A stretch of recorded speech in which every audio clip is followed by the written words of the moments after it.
the participants. You know, we are always in quandary. We Indians are always in quandary. And I am also in quandary on two fronts. When we want to marry our wards, we are always in quandary whether we should do arranged marriage or they should make the love marriage nowadays. If they make love marriage, then we say this is bad. We were arranging it. If we arrange it, we are arranging it, then nowadays it is very difficult to find a suitable match. So we are in quandary. Now there are so many quandaries, I don't want to dwell on that. And now I am in quandary because this is the time most of you might be sitting here because we are sitting here and we are imposing ourselves on you. So my quandary is, what do I speak? Whether I speak or just speak. But then they say it helps me because brevity is the soul of wit. And so it works both ways. Bureaucrats particularly can do it both ways.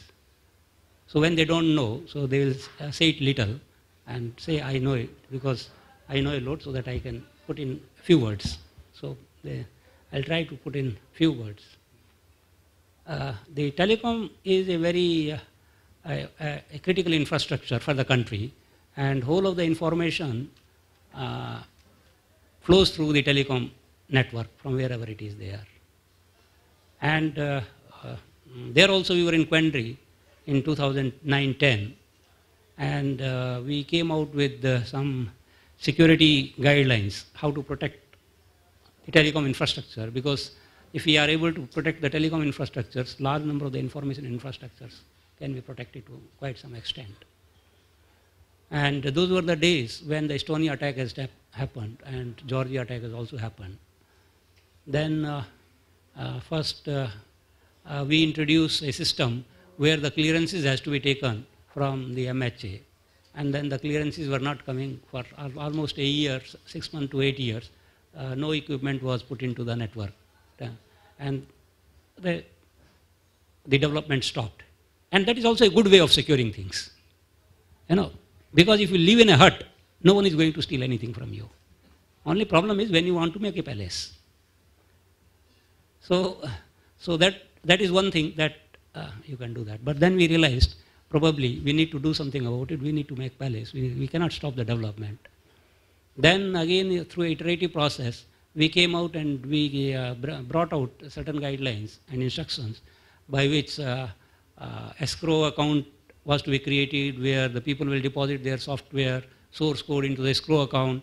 Then they will transfer the technology. Then there was a whole hue and cry all over the world what India is doing, and why are they coming out with so funny guidelines.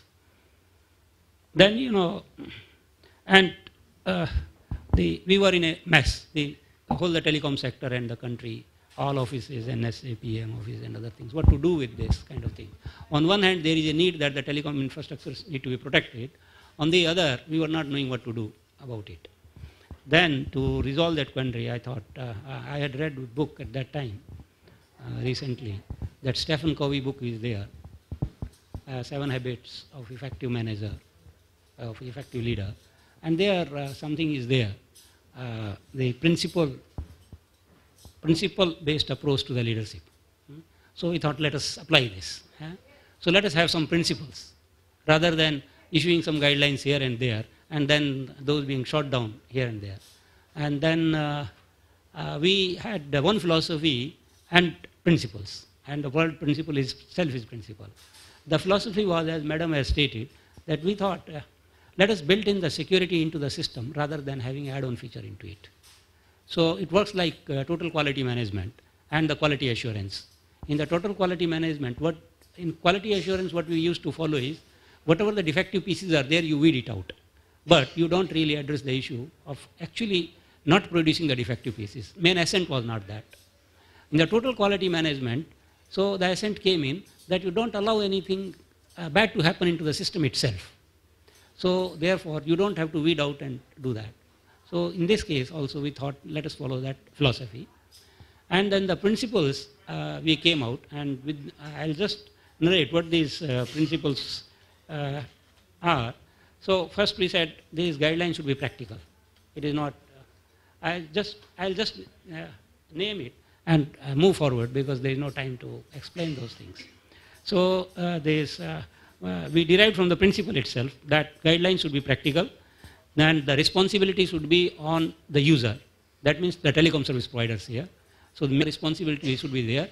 It should not be an audit by the government, because how long you will keep checking the things. It should be inbuilt into the system. So that was a part of that. Then it should be as per the international best practices, the international standards. So we will leverage them. It is not that we will copy them, but we will leverage the international standards.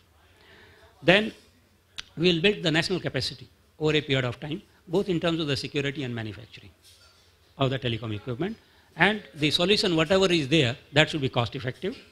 And then we will involve all stakeholders, and stakeholders involve the equipment vendors, the telecom service providers, by and large, and the government department, MHA, IB, and who are related to the security. So we involved all of them. Then, once we had given the responsibility to the telecom service provider, you can't be responsible unless, there is a saying, bhab ke bagair preet nahi. Yeah, preet. So you know that the story of Ram who took out his arrow, and then only the Lord C gave the way. So if you have given the responsibility, कुछ थोड़ा सा तो भय होना चाहिए, तो हमने सोचा, so we made a penalty provision that if you are made responsible, if any consequence is there, then you will bear for that. Then on the top of this, we said whatever the policy is there, that it would stay. As I have stated, we had changed the policy 3 times in a year. So we thought we cannot keep changing on policy like that. So it has to be a long-term policy and which can stay for a long time. And so therefore this policy which we had issued in 2011 is still staying, and it will continue as the basic backbone. Then we thought that it should also take the enforcement should be as per the law of the land. So we said, besides the penalty, if the liabilities are there because of any security breach which happens in the telecom network, then the liability will also be there of the telecom service provider. And naturally, if they take action, then if they take all adequate actions, then there is no penalty, there is no liability. Otherwise, it is there. And then, of course, the security is the buzzword. It was all for the security. So that is why we thought from how we can convert our hut into a palace with these principles. And these guidelines were issued. I'm not dwelling on the guidelines because of the lack of the time on those things. But following these principles, when we came out with these guidelines, so it stands. But only salient feature of these guidelines is that all the telecom equipment which is put into the network, they should be security tested as per the international standards. The telecom service provider should audit their network from a certified agency which has either ISO 27001 or ISO 15409 certification. Then they have to put in the system for detection of intrusion, attacks, or frauds into their system. And there are some other supply chain management issues and penalties, provisions are there. So those guidelines are staying together. So this is what we are trying to protect the telecom infrastructure. This is what we have issued. In the future, we have prepared a draft telecom security policy, which is also based on the principles involving stakeholders and other things. And it gives in detail what are the steps and what are the philosophy, how we are going to implement it. The policy will be released, I think, in a couple of months. The draft almost has been agreed by most of the stakeholders. So we release that. And third is we have made a total framework for the network security. That framework has got 7 tiers. The 7 tiers, there are 4 levels of security, 4 facets of security. There are various issues. Then what actions need to be taken, then measurement and scaling, and then monitoring, how would we do that, and what is the feedback mechanism. So these things we would have been dwelled, but because we are in quandary of going hurry, so no good to show the slides because we have seen enough slides. Thank you very much.